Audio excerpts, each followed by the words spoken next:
En la cena, ella dijo, ojalá desapareciera. Yo respondí, el camión de mudanzas llega a las 8. Ella se rió, ¿mudarse a dónde? Yo sonreí, ya te enterarás. A la mañana siguiente, un coche negro se detuvo, y un hombre silencioso le entregó. Patrice chocó su copa de vino contra la mía con una sonrisa socarrona y murmuró, ojalá desapareciera, lo suficientemente alto como para que se deslizara por el silencio del comedor como un cuchillo sobre su piel. Todos en la mesa se quedaron helados. Los ojos de su amiga Carla se abrieron de par en par. Nuestro vecino Drew soltó una risa educada, del tipo que la gente hace cuando no quiere tomar partido. Oí a alguien dejar caer su tenedor. No era la primera vez que Patrice me humillaba en público, pero era la primera vez que lo decía como si lo sintiera de verdad, como si yo fuera un mueble con el que se había cansado de tropezar.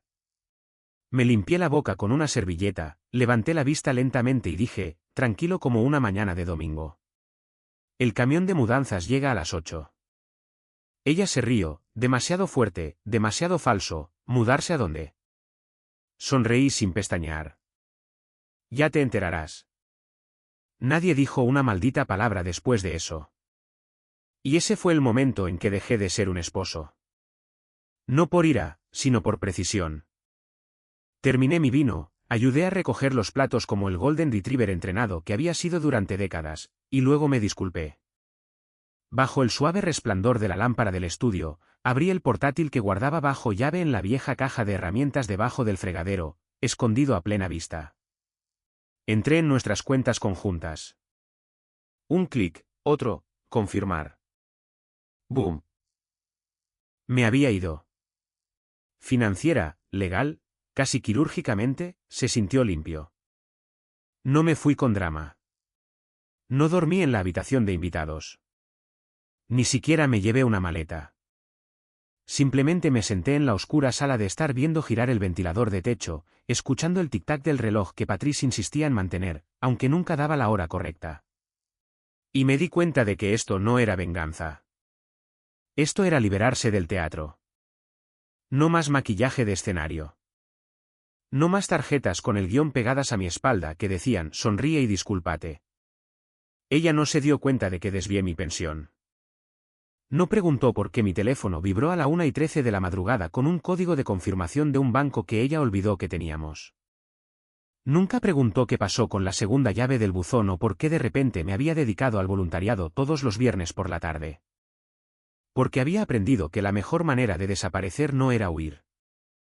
Era volverse invisible a plena vista mientras construía una pista de despegue que nadie veía venir. Por cierto, el 98% de ustedes que escuchan esta historia aún no se han suscrito. Si disfrutan de este tipo de ajuste de cuentas a fuego lento, pulsen ese botón. Mantiene las historias fluyendo. Y créanme, lo que viene a continuación merece toda su atención. Esa noche, visité un almacén que no había abierto desde 2009. La misma abolladura en la pared de la esquina, la misma luz parpadeante del pasillo. Pasé junto a la polvorienta montaña de cajas etiquetadas como mierda de la Universidad de M y abrí la pared falsa que había instalado años atrás, cuando Patrice pensaba que estaba pasando por una fase de terapia con la carpintería. Detrás, un maletín de metal intacto.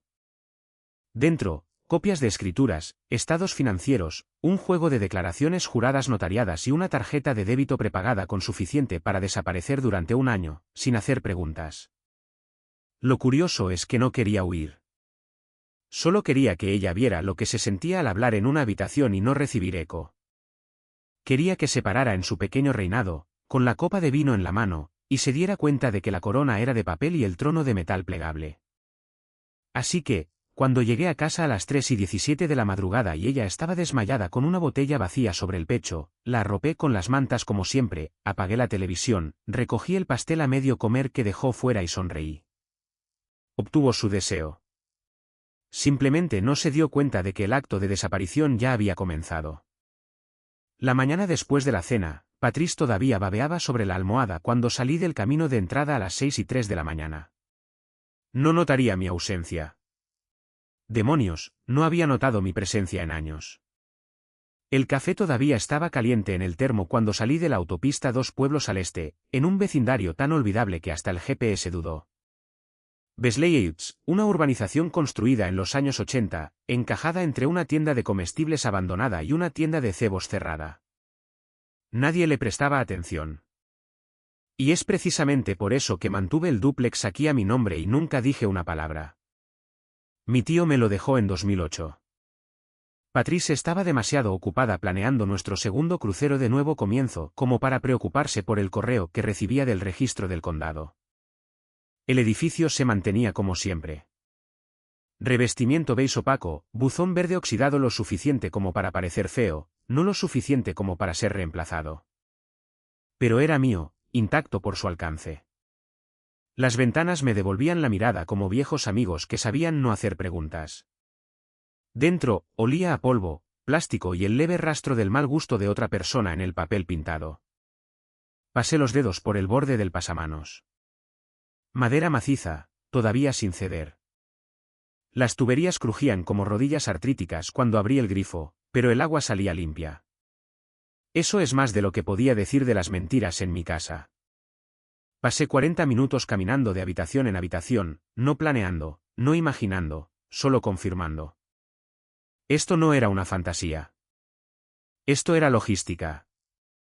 A las 8 en punto, Roy apareció en una camioneta plateada, estacionó en diagonal ocupando ambos espacios como si tuviera todo el derecho a perturbar la simetría.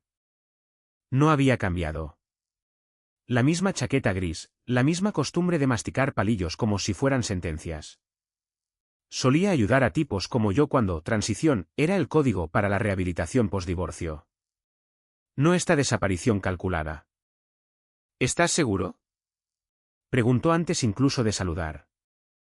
Asentí. Seguro desde hace tiempo. Abrió la guantera y me entregó la carpeta. La lista de verificación era precisa. Escrita en esa fuente mecánica que le gustaba. Transferencia de título del vehículo. Activación de fideicomiso revocable. Contrato de arrendamiento firmado, efectivo el lunes. Reasignación de residencia principal. Pólizas de seguro redirigidas. Puse mis iniciales en cada línea. Sin dudar. Roy me observaba como un hombre que confirma que la gravedad todavía funciona. ¿Tus hombres siguen disponibles para el lunes?, pregunté. Asintió. Mudanzas a las 8. Equipo de limpieza al mediodía.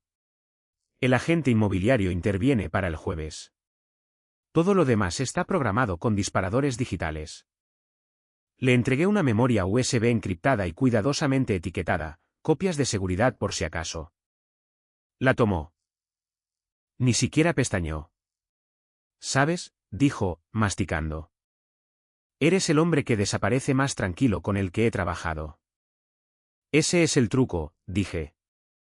No desapareces por rabia. Desapareces por claridad. Roy se rió entre dientes. ¿Va a luchar contra esto?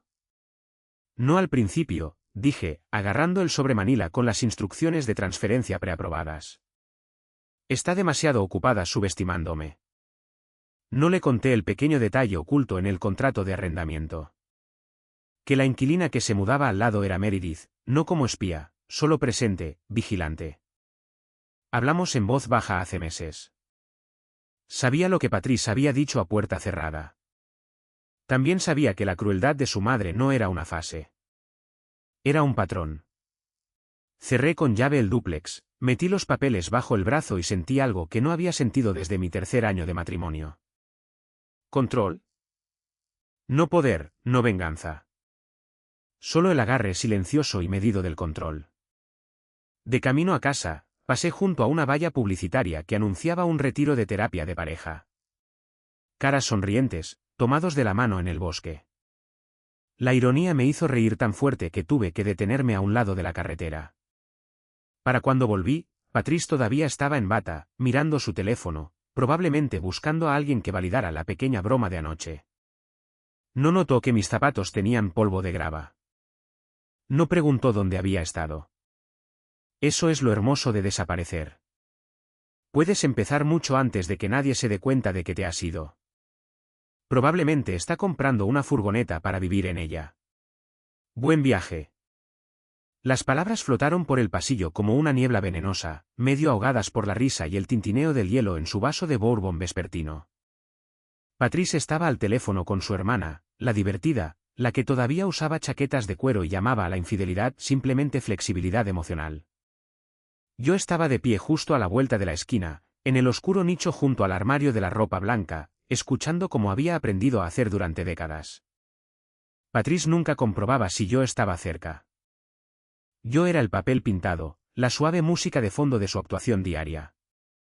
Ha estado tan raro últimamente. Creo que está perdiendo la cabeza, continuó con un susurro dramático. Dijo algo sobre un camión de mudanzas en la cena. ¿Puedes creerlo? ¿Un camión? Como si tuviera las agallas. Su hermana estalló en carcajadas por el altavoz y Patrice se unió, su risa aguda y espesa por el vino. Honestamente, espero que se vaya. Podría usar el espacio. Quizás finalmente rehaga la cocina sin sus hojas de cálculo de presupuesto pesando sobre mi hombro. No tenía idea de que para cuando terminó esa frase, yo ya había eliminado mi nombre de todas las cuentas de servicios públicos vinculadas a esta casa. Gas, electricidad, agua, todo su problema ahora. Incluso registré los avisos de desconexión ordenadamente en una hoja de cálculo, no por despecho, sino por orden. No estaba enojado. Era administrativo. Más temprano esa tarde, había visitado el banco, nuestro banco, y cerrado la caja de seguridad conjunta, la que ella nunca se molestó en revisar, asumiendo que solo contenía anillos viejos y certificados de nacimiento.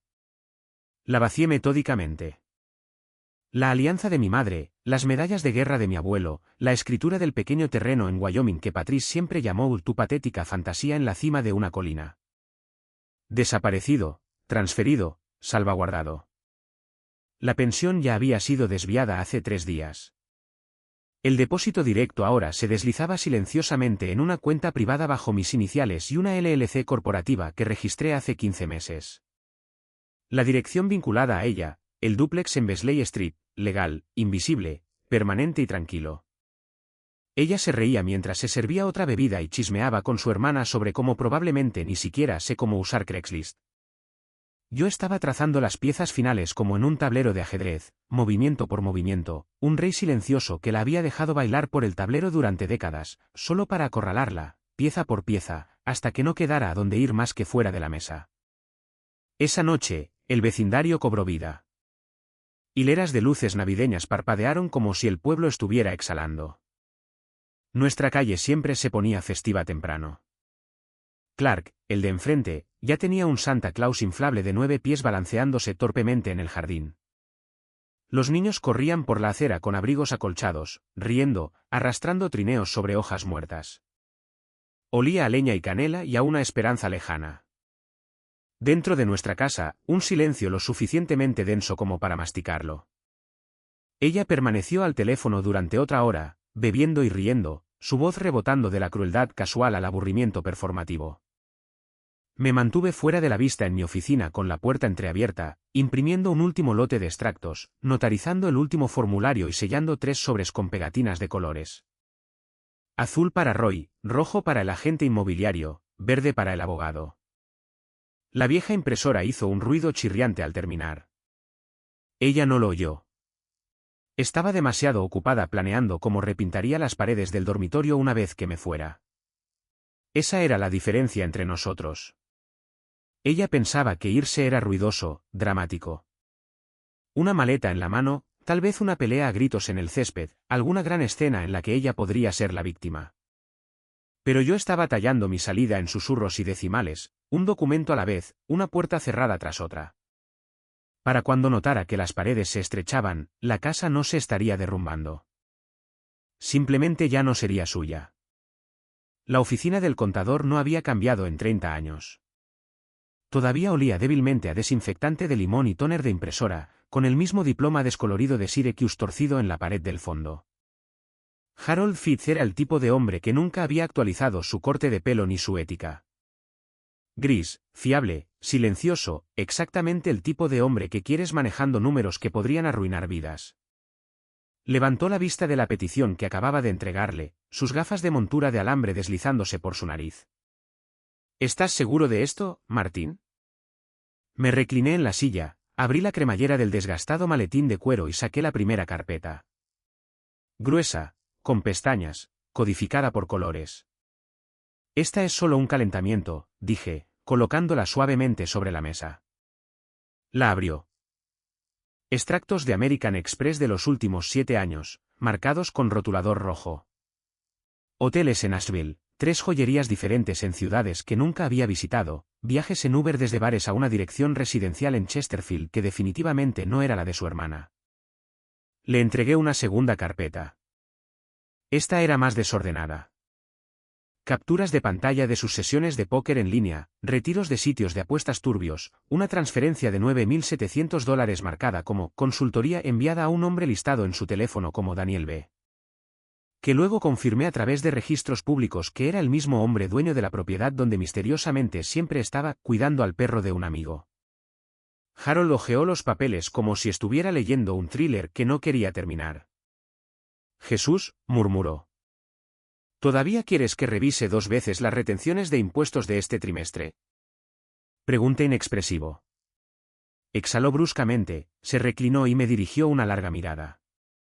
Has estado recopilando esto durante años, dije. ¿Por qué ahora? Finalmente me dio permiso, dije. En la cena, le dijo a toda la mesa que deseaba que desapareciera. No se rió. Harold no era del tipo risueño. Asintió una vez, lentamente, luego abrió su cajón, sacó los papeles de la petición más gruesos, del tipo que no solo elimina nombres de las escrituras, sino que invoca estatutos de no divulgación. Cláusulas de fraude y precedentes de ese feo caso en Minnesota del que solíamos bromear antes de que se volviera demasiado real. Estás presentando una demanda por abuso financiero conyugal, dijo. ¿Correcto? Necesitarás demostrar que la cronología se alinea con el uso de fondos conjuntos sin consentimiento. Le entregué la carpeta final, mis notas, recibos que ella no creía que guardara, marcas de tiempo cruzadas de cuando yo estaba conectado al trabajo al otro lado del país mientras su tarjeta de crédito registraba el servicio de habitaciones de un hotel a 3 pueblos de distancia. No solo gastaba sin mí, dije. Construyó una vida paralela usando nuestro dinero compartido. Mintió al respecto, se burló de mí mientras lo hacía, y todavía no lo sabe. Negué con la cabeza. Está demasiado ocupada riéndose con su hermana. Volvió a mirar la petición, garabateó una nota. Esto no será rápido, advirtió. No necesito que sea rápido, dije. Necesito que sea preciso. La habitación quedó en silencio, excepto por el bajo zumbido del PC de escritorio. Harold se ajustó las gafas, recogió las carpetas y las guardó en un archivador con llave junto al escritorio. Esto funcionará, dijo finalmente. Entrará en pánico cuando vea lo que se avecina. No lo va a ver, dije. No al principio.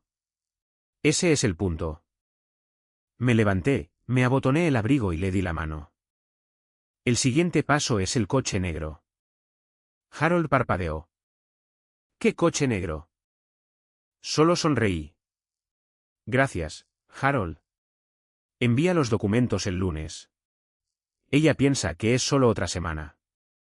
Asintió lentamente, ya de vuelta en su ordenador, tecleando en el portal del cliente con la misma intensidad silenciosa que probablemente usaba para matar hormigas cuando era niño.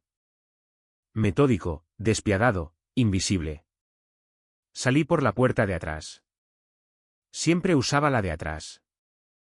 Silenciosa, predecible, a diferencia de lo que estaba a punto de suceder. El domingo por la mañana llegó vestido con una tensión silenciosa, del tipo que se adhiere a las paredes antes de que estalle una tormenta. Patrice entró arrastrando los pies en la cocina, todavía en bata, con el pelo como un halo encrespado de la negligencia de la noche anterior. El rímel corrido formaba lunas crecientes oscuras debajo de sus ojos. La casa estaba en silencio, demasiado silenciosa. No había tintineo de platos, ni olor a tocino o café, solo el zumbido mecánico del refrigerador y el leve silbido de los conductos de la calefacción. Apenas notó la falta de la segunda taza de café. A las 8:12 de la mañana, el sedán negro se detuvo. Negro mate, No del tipo barato que se alquila, del tipo que se arrienda a través de bufetes de abogados discretos y empresas de consultoría privadas que no se anuncian. Estacionó con precisión quirúrgica justo enfrente de nuestro camino de entrada. El motor zumbaba bajo como una amenaza. Patrice observaba a través de las persianas, con el ceño fruncido, agarrando su teléfono como un crucifijo. Esperaba una entrega. Tal vez un vecino, tal vez alguien de su ridículo club de lectura para el que nunca lee. Pero el hombre que salió no traía magdalenas. Llevaba un traje de color carbón, guantes negros, sin expresión. Su maletín se abrió con un clic. Sacó una carpeta sellada, gruesa, con una etiqueta en la esquina, profesional, y caminó hacia la puerta. El golpe no fue fuerte, solo final. Abrió la puerta en zapatillas, con la bata atada descuidadamente, todavía masticando lo que encontró en el fondo de la caja de cereales. Él no habló, solo le entregó el sobre con 2 dedos y se alejó. Ella lo vio irse, parpadeando. Luego, lentamente, rompió el sello. El papel dentro era nítido. Notificación legal formal de terminación de arrendamiento con efecto inmediato. Reasignación de la propiedad del inmueble de acuerdo con la petición número 48-112b. Desaloje las instalaciones antes de las 5 de la tarde o se considerará allanamiento. Adjuntas, páginas de firmas, con su propio nombre en ellas. Tinta de meses atrás. Hojeó las páginas como si estuvieran escritas en otro idioma. Luego otra vez y otra vez. Luego el grito. Martín. Martín. ¿Qué demonios es esto? Nada. Corrió por la casa, abriendo puertas de golpe como si le debieran respuestas. El armario estaba medio vacío. Mi lado. Los cajones, limpios. El lavabo del baño. Sin cepillo de dientes. Sin maquinilla de afeitar. La encimera de la cocina. Llaves. El llavero de mi coche. La llave de la casa. La llave de la caja de seguridad. Y un trozo de papel de carta grueso doblado con mi letra impresa pulcramente, como solía etiquetar mis carpetas de proyectos. Te escuché alto y claro. Se quedó de pie en medio de la cocina, descalza sobre el frío azulejo, con la bata deslizándose por un hombro, y leyó la nota 3 veces más como si pudiera cambiar su significado con la repetición. Abrió el garaje. Mi coche no estaba. Llamó a mi móvil, desconectado. Subió corriendo, entró en nuestras cuentas bancarias. Acceso denegado. Para cuando se sentó en el borde de la cama, en mi lado, ahora frío y sin la huella que nunca antes había notado, sus manos temblaban tanto que se le cayó la carpeta sellada 3 veces al intentar volver a meterla en el sobre. Y todavía no había ningún sonido de la calle, ni gritos de simpatía de los vecinos, ni llamadas de vueltas, solo ese silencioso coche negro alejándose colina abajo como si nunca hubiera estado allí. Miró fijamente la puerta, el suelo, las llaves, la finalidad. Había pasado años burlándose de la idea de que me fuera. Ahora ni siquiera podía encontrar dónde había comenzado la partida. La casa no estaba ardiendo. No estaba siendo demolida por una bola de demolición. Simplemente ya no era suya. Y lo peor, no había una sola cosa que pudiera hacer al respecto. Los dedos de Patrice temblaban mientras marcaba el tercer número seguido. Directo al buzón de voz. Otra vez. Luego intentó con nuestra hija. Meredith. Sin respuesta. Luego otra vez, y otra vez. Dejó un mensaje frenético al quinto intento, con la voz quebrada. Meredith, tu padre se ha vuelto loco. Por favor, llámame. Yo no sé qué está pasando. Llamó a mi hermana, a mi amigo de la universidad, incluso a Clark, el vecino al que normalmente evitaba a menos que necesitara que podara sus setos. Todos se habían quedado en silencio, como si alguien hubiera pulsado el botón de silencio en todo el pueblo. Lanzó el teléfono al otro lado de la cama, fallando la almohada y rompiéndolo contra la mesita de noche. No importaba. La pantalla ya estaba rota, al igual que su mundo cuidadosamente seleccionado. A las 11:30 de la mañana, la adrenalina se apoderó de ella. Salió furiosa, se metió en el asiento del conductor, todavía en bata debajo de un abrigo de invierno, y salió chirriando del camino de entrada como si tuviera algún lugar al que ir que importara. Condujo a toda velocidad hacia la casa de su hermana, a 3 pueblos de distancia, ensayando la indignación y la confusión durante todo el camino. Se está volviendo loco. Está tratando de borrarme. Necesito ayuda. Dime que no estoy loca. Pero cuando llegó y cerró la puerta de un portazo detrás de ella, su hermana simplemente se quedó allí en el porche con los brazos cruzados, con la mirada recelosa. «Lo viste, ¿verdad?», ladró Patrice. Su hermana asintió lentamente. Estuvo aquí ayer, tranquilo, concentrado. Me explicó todo. La boca de Patrice se quedó abierta. ¿El qué? No gritó. No se quejó. Solo me mostró documentos, fechas, pruebas. Dijo que quería que supiera lo que venía para que no me confundiera cuando intentaras tergiversarlo. Patrice retrocedió tambaleándose como si el viento la hubiera golpeado. Estás tomando su partido. La voz de su hermana se volvió gélida. Estoy tomando el partido de la verdad. No recordaba el viaje de vuelta. Solo el sonido de su propia respiración, demasiado rápida, demasiado superficial, y el bajo zumbido de la realidad abriéndose paso a través de su negación.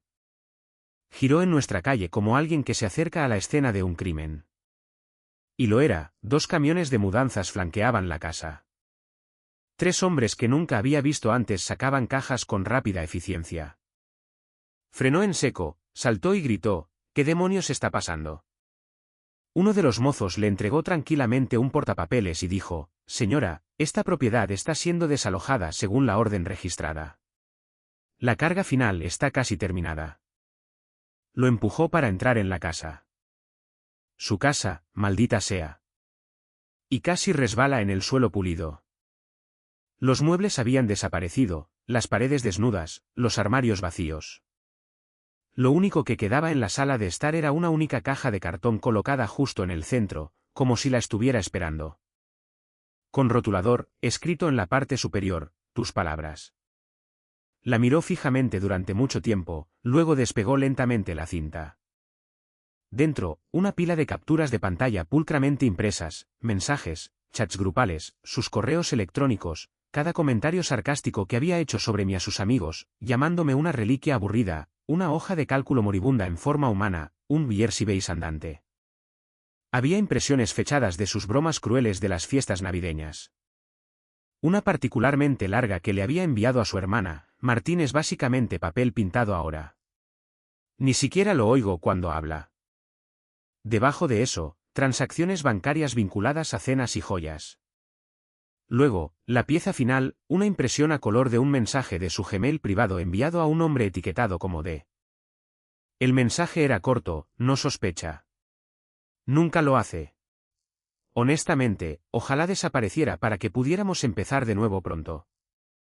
La marca de tiempo, 3 días antes de Acción de Gracias. Dejó caer la carpeta como si quemara. Los mozos salieron detrás de ella, pasando a su lado como fantasmas, sacando los últimos ecos. Sin despedidas, sin juicios, solo el deber. Estaba sola ahora, en el cascarón de su propia casa. Corrección, no su casa. Se quedó allí en el silencio, rodeada de un aire que ya no le pertenecía, sosteniendo una caja de pruebas que nunca pensó que nadie vería. Por primera vez en su vida, Patrice se había quedado sin gente con la que hablar. La única voz que quedaba era la suya, y ahora la miraba fijamente en tinta, impresa, en frío e innegable blanco y negro. La llamada llegó a las 4:42 de la tarde. Patrice había estado mirando la pared en blanco donde solía estar la televisión, con la caja todavía abierta a sus pies, su contenido esparcido como evidencia forense. La habitación se sentía más pesada ahora, despojada de muebles y ruido. Solo su aliento llenaba el espacio, y no era constante. El teléfono vibró una vez en el suelo a su lado. Meredith. Se abalanzó sobre él como una mujer ahogándose que alcanza un trozo de madera. Meredith. Oh, gracias a Dios. Finalmente. Hubo una pausa al otro lado. Fría, plana, ni siquiera una pretensión de consuelo. Te lo advertí, dijo Meredith, su voz baja y mesurada. El año pasado, te dije que pararas. Patrice parpadeó. ¿Parar qué? Yo ni siquiera. Dejar de burlarte de él. Dejar de tratarlo como un mueble, como un electrodoméstico que funciona mal y que eres demasiado perezosa para reemplazar. Te dije que no me quedaría de brazos cruzados viendo cómo lo desgastabas. La voz de Patrice se quebró. Está tratando de borrarme. No, dijo Meredith bruscamente. Finalmente se está recordando a sí mismo. El silencio que siguió fue lo suficientemente profundo como para tragársela entera. Espera, Meredith, por favor. No lo entiendes. Está poniendo a todos en mi contra. Fue a ver a tus tías. Está planeando esto. Él está. ¿Crees que no nos dimos cuenta? Interrumpió Meredith, ahora más fría.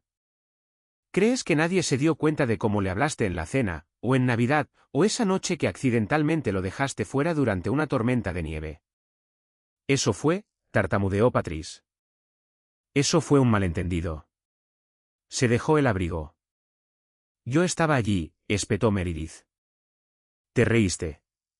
Me dijiste, quizás congelarse le haga entrar en razón. Lo recuerdo todo, mamá. Patrice se quedó en silencio. Las viejas excusas se marchitaron antes incluso de salir.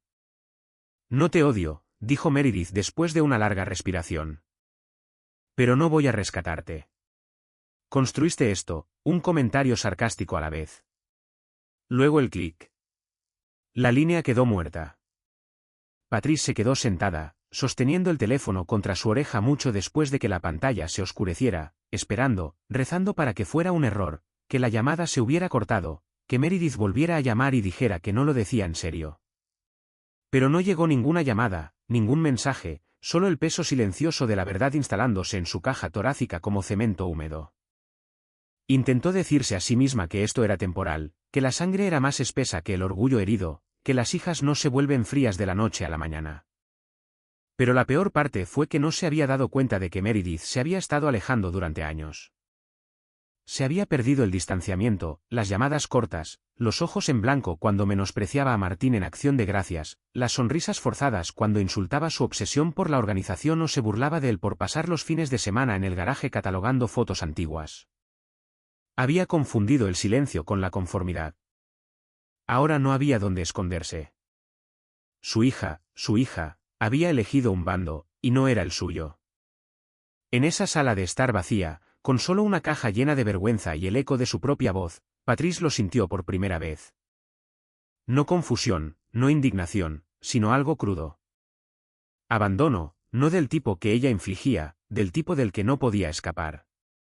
A las 9:06 de la mañana siguiente, el buzón de entrada de Patrice emitió un sonido. El asunto decía, enlace seguro de la oficina de Lanford Sharp & Moore LLP. Por un momento, lo miró fijamente, parpadeando a través de una película de agotamiento. Su mano se cernía sobre el ratón como si pudiera quemarla. Su cerebro, todavía revuelto por el silencio de la noche anterior, intentaba decirle que era un error de facturación, tal vez spam, pero su nombre estaba escrito correctamente y el logotipo era real. Hizo clic. Una barra de carga llenó la pantalla. Luego, una simple indicación. Presione reproducir para comenzar. Martín apareció en la pantalla. Jersey azul marino impecable, bien afeitado, sentado en una oficina tranquila con una suave luz ámbar y un vaso de agua colocado precisamente a su lado. Patrice, dijo. Sin ira, sin emoción, solo una firmeza cansada que la desconcertó más de lo que cualquier rabia podría haberlo hecho. No te odio, pero me niego a seguir siendo tu público. Ella se estremeció. No era una amenaza. Era peor. Era una renuncia, una liberación.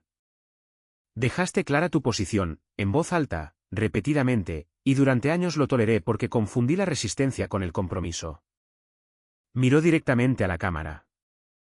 Se le hizo un nudo en la garganta. Pero he dejado de tolerar. He empezado a reclamar. El vídeo cambió a una nueva pantalla, una hoja de cálculo. Limpia, despiadadamente organizada. Línea por línea. Detallaba transferencias. Fondos movidos a cuentas de depósito. LLC de las que nunca había oído hablar. Fideicomisos con nombres que le sonaban vagamente familiares pero que ahora existían completamente separados de ella. Propiedades reasignadas. Escrituras actualizadas. Designaciones de custodia revocadas. Directivas médicas alteradas. Poder notarial despojado. En la esquina inferior derecha, iniciado hace 14 meses.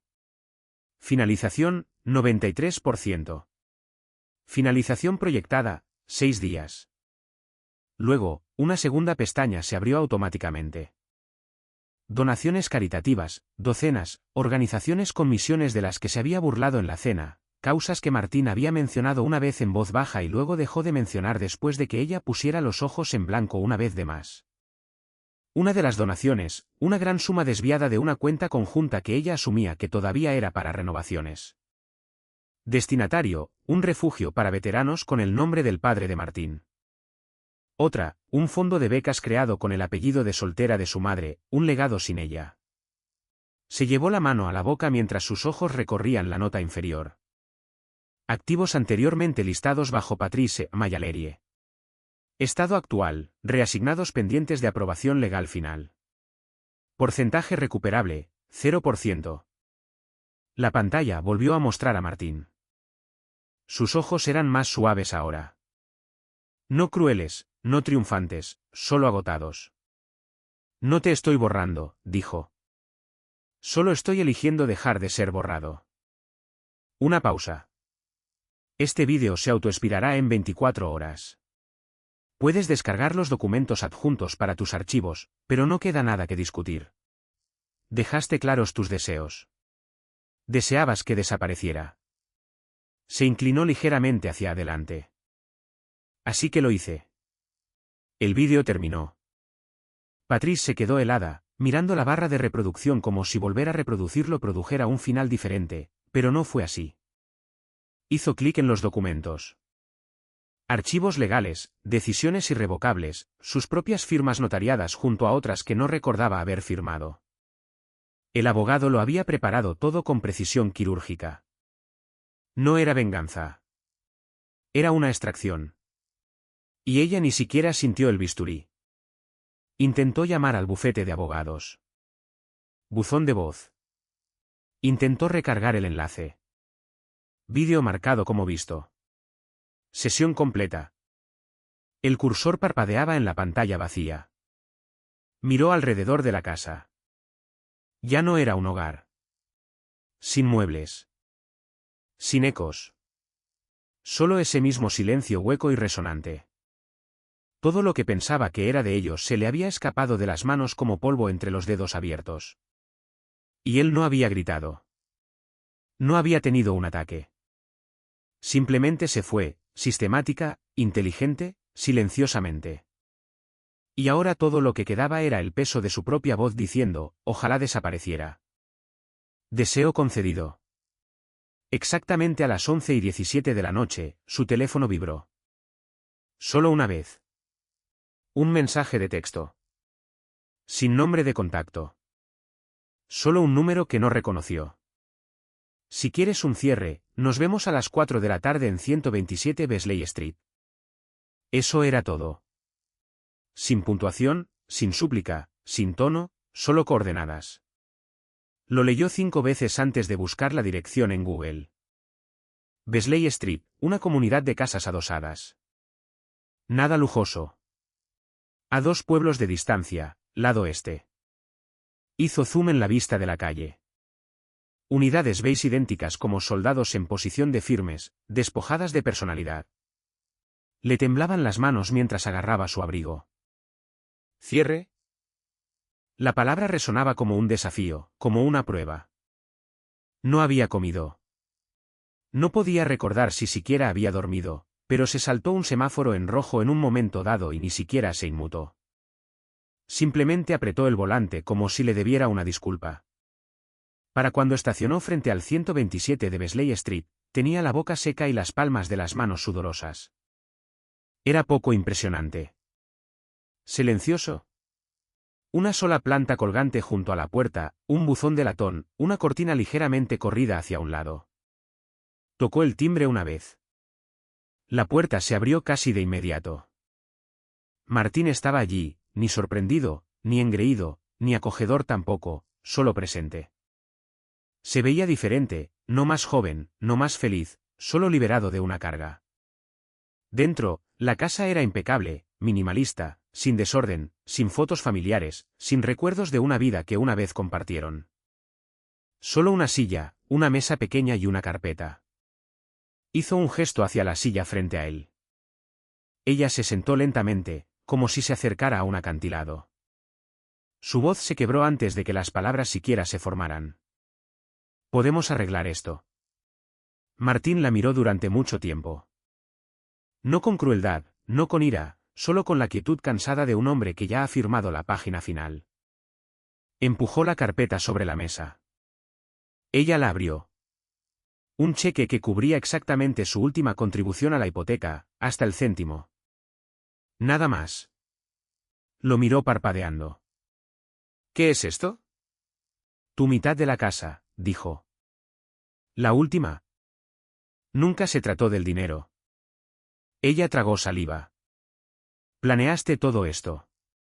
Tú estabas esperando a que yo metiera la pata». «No estaba esperando», dijo.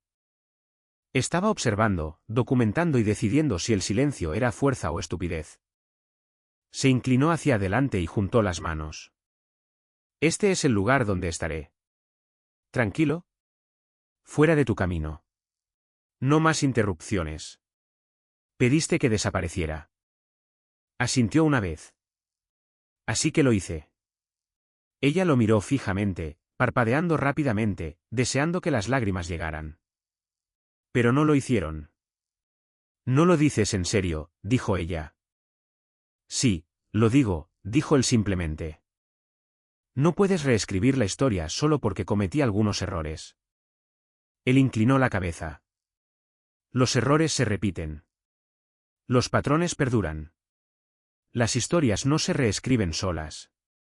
La gente lo hace».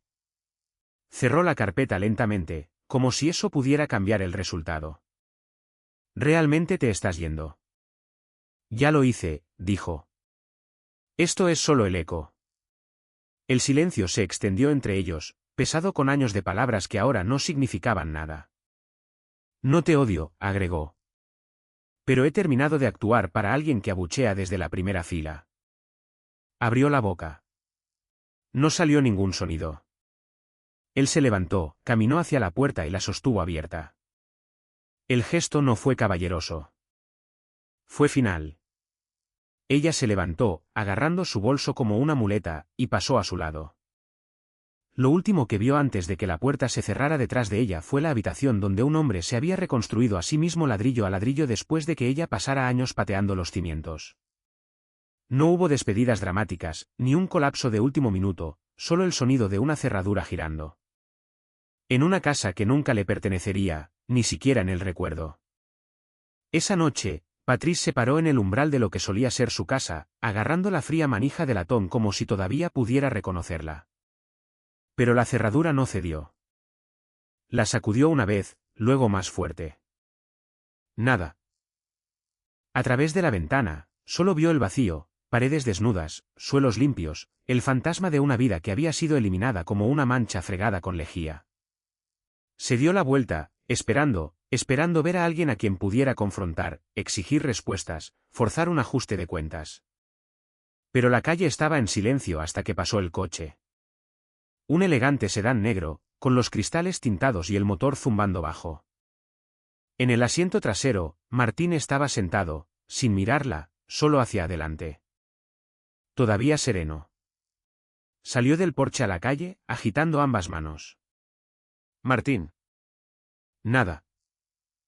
El coche redujo la velocidad pero no se detuvo. Sus ojos se encontraron con los de ella por un solo segundo helado. Luego el coche se alejó, los neumáticos susurrando sobre el asfalto, como un secreto que se guarda.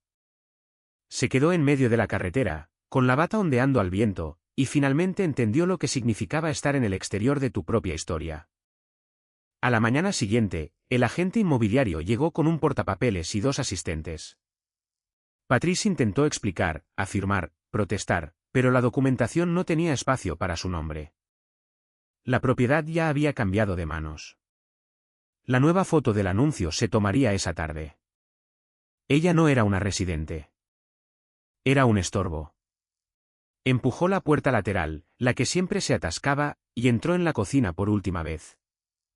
Estaba impecable, demasiado limpia, como si nadie hubiera discutido aquí, como si nadie se hubiera parado en este lugar y dicho, ojalá desapareciera. En la encimera, una última nota, sin sobre, solo una tarjeta doblada con su nombre en el frente. Dentro, garabateado con esa familiar letra afilada, dijiste que deseabas que desapareciera. Deberías haber tenido más cuidado con lo que deseabas. El papel temblaba en su mano, pero no por el viento. Y así como así, la casa que una vez gobernó con sonrisas socarronas y silencio se había convertido en su última palabra. Un acto de desaparición tan completo que ni siquiera dejó espacio para el aplauso. A veces, la venganza más cruel no es ruidosa ni vengativa. Es el silencio combinado con el control total. Martín no explotó ni castigó. Simplemente dejó de participar. Y honestamente, esa podría ser la forma más poderosa de reclamar tu dignidad cuando alguien la ha estado borrando pieza por pieza.